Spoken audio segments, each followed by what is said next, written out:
And as Robert Louis Stevenson said, don't judge each day by the harvest you reap, but rather by the seeds you plant. And that's what knowledge is. That's what the learning process is you're learning something today that you may not even understand how it's going to be valuable. But one day, that piece of knowledge is going to come to your aid. One day, that thing that you learned is going to be something that you're going to lean on. One day, that thing that you've worked your ass off to understand better than anybody else in the world, it's going to help you change the world.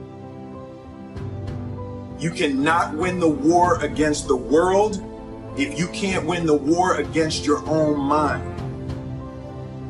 Where I got my work ethic from was the hours I had to spend learning this.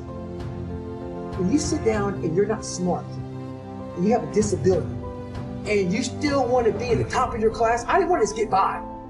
When I realized that I can learn through hard work, and I can beat the valedictorian in school, but I got put in 10 hours more a day than he does. You know what kind of strength comes from that?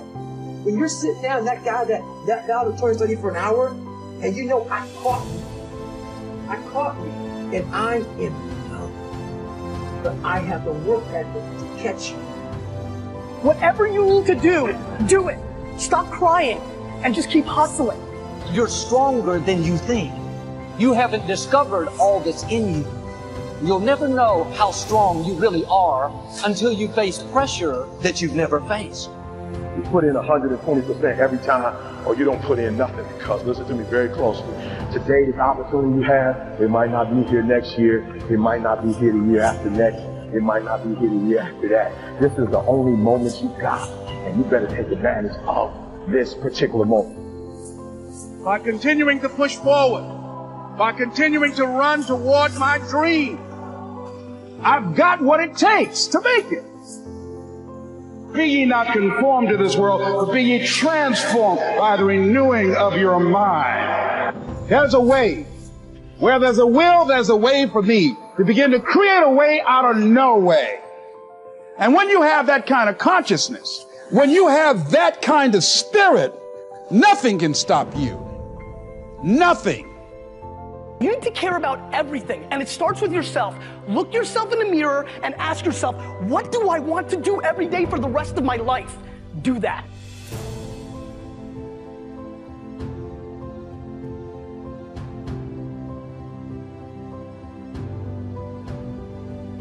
As Han Solo said, never tell me the odds. Never tell me what box I'm in. Never tell me what I'm up against. Never tell me about your limitations. Never tell me about my limitations. Because that, my friends, is what you have to break free from.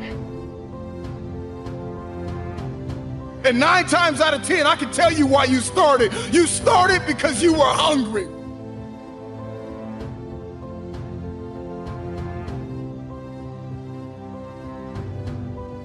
So many people float down the river of life without ever even putting their paddles in the water, just hoping and praying and dreaming and wishing that they're going to end up somewhere good. Guys, that's not how life works. You know, you have paddles in your boat. You just got to learn to use them.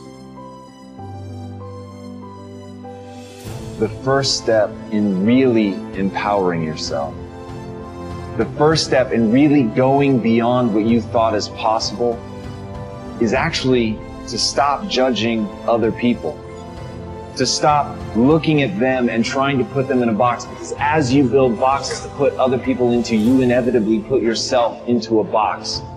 I'm telling you, I've been thinking, I've been making calls. That's what I'm asking you to do. What fuels you? The reason why you're so lazy is not because you don't have the ability. You're so lazy because your dream's so small.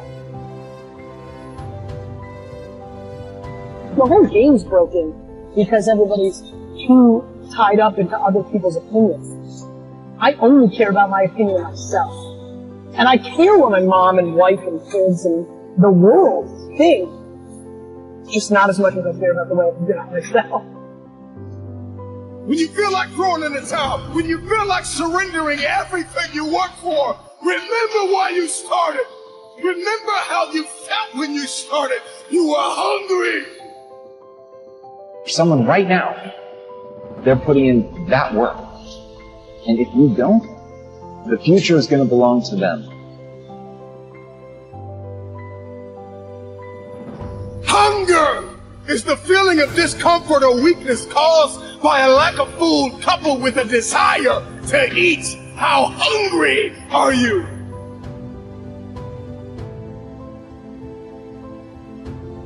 Here's the worst part about that. It's right. If you quit right now, you stop. You're not at risk of embarrassment. You're not at risk of failure. But you're also not at risk of greatness.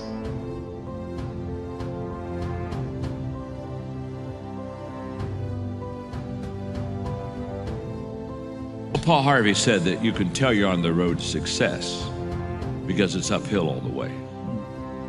And I'm here to tell you, this something for nothing entitlement mindset that invades so many people's lives is a bunch of garbage.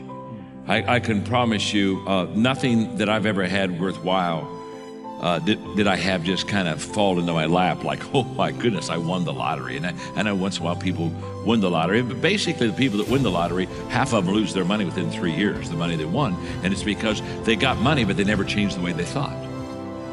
And can I tell you something? If you have all the assets in the world, but you don't change the way you think, you'll lose all the assets in the world.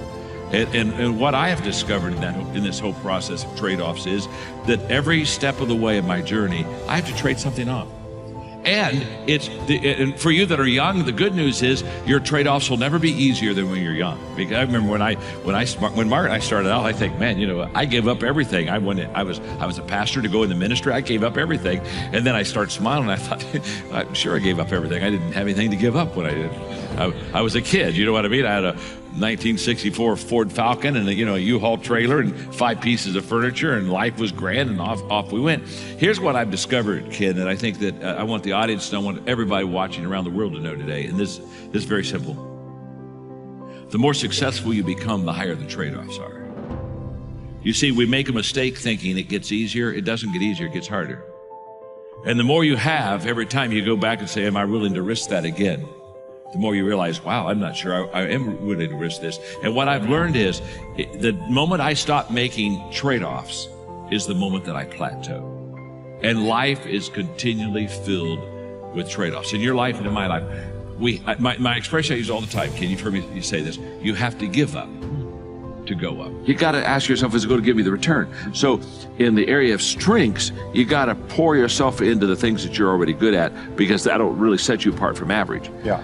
But in areas of choices, go for those weaknesses. Because you and I, don't you know people that are highly skilled, but they have a lousy attitude, or they're not self-disciplined, and they're never going to get anywhere. And they're not going to get anywhere because they didn't. So in areas of choices, work on your weaknesses. But in areas of strengths and skills, just work on your strengths.